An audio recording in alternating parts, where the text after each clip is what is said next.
Every year, 1.35 million people die because of traffic accidents. According to who, you ask? The WHO. That's 3,700 lives every day. 3,700 families ruined in the blink of an eye. What do you say to that? It's a bit like cardiovascular and cerebrovascular diseases. You know, heart attack, stroke, one moment you are fine, the next you drop dead. Avoidable? Certainly. Do most people neglect it? Yeah, me too. For the longest time. So that's why they're going on the wrong side, because there's a traffic jam. Yeah, it's a railway crossing, so they just go that way and then they come back. See that? See that? You think this is safe?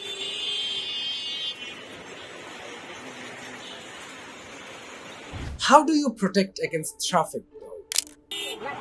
Look both ways before crossing the street? It could probably save a lot of lives. Not drunk driving. Never talking on the cell phone while riding a motorbike. In fact, never buying a motorbike.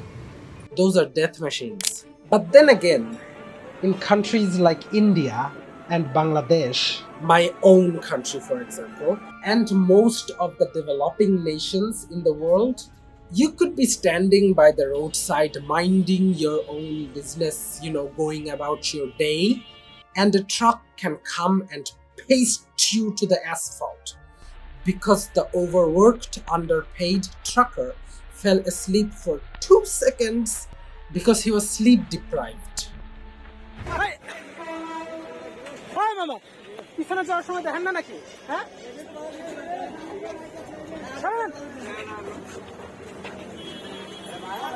Did you see that? Yeah, that's how safe the roads are. How do you protect against that? Make cities people first, you idiots! I'm sorry for raging.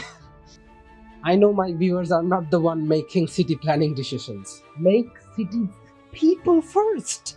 It should be obvious. Not cars first, not motor vehicles first.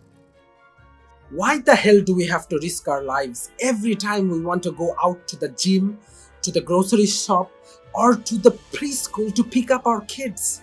And you know what's worse? 1.35 million people. These are the direct driving related causes. Add in infrastructure too if you want to nitpick. 1.3 million people, only direct. But what about the rest, the indirect causes? Traffic is far more insidious than that, my viewers. Traffic kills life, not just in one way. I don't know about where you live, but in the subcontinent, the buses smoke. Literally, hunks of scrap metal. The micropollutants they force feed their passengers, in my opinion, have a worse quality to them than literal smoke from cigarettes. I promise you, more people die from those black toxic emissions going directly to their lungs worldwide than getting hit by cars. Then traffic literally wastes away your life. I had a friend who had to commute 2 hours each way every weekday to get to his office. You know what's sad about it? It was only 10 kilometers. He could get there faster if he pedaled a bicycle. He couldn't. The city is car first, people later. You idiots! Do the roads look safe for man-powered two-wheelers? The government is trying their scary best to make the roads safer.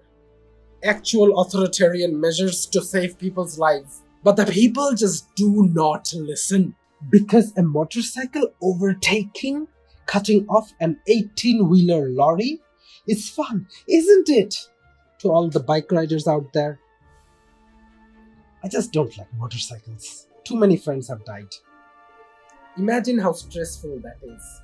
4 hours of your life wasted each day doing nothing but sitting, inhaling petrol fumes, squished together by 4 other sweaty men because the buses here on average taking twice their seat capacity as standing passengers. You can't even listen to calming music or audiobooks. The environment is not suitable. It is not to be trusted. Shout out to my other videos, you can watch it up here. And you sit all the time, 4 hours sitting down. God knows how many hours you sit in the office chairs. Add 4 hours to that, Birjesh, and your hips hate you now. Your spine too. And you will probably get fat by 2023 with 8 kinds of heart and lung diseases, not to mention diabetes. Oh, and your wife hates you because you spend 4 hours in a bus, 8 hours in the office, not to mention the underpaid overtime. Birjesh, your kids also hate you because you can never make time for any of their school events. Bye-bye social life too, you depressed, stressed, diseased, and divorced old bastard. You are 25. Why do you look 55? Traffic wastes life. It directly kills you, it ruins families, makes you fat, gives you lung cancer and depression. 4 hours. 4 freaking hours. That's 1 hour in the gym, 1 hour with your mates, and 2 hours with your family. A total of 4 hours every day that you will never get back. That's why for 2 years, I'm moving to Finland. Take the traffic out of my environment and see if my quality of life improves. People first, bicycles second, traffic last. Finland, I acknowledge, do have a drunk driving problem. They drink enough vodka to poison themselves, especially during the winter. There are no lights and people get hit really easily because the drivers can't see. Finland has this whole thing about wearing reflectors in everyday life, so that's a nice plus. But I want to see and observe how they handle the other environmental variables that kill people indirectly in the subcontinent, like the noise, the toxic fumes, and in general a lack of adherence to traffic laws by the people. Am I being an entitled little nerd, complaining all day?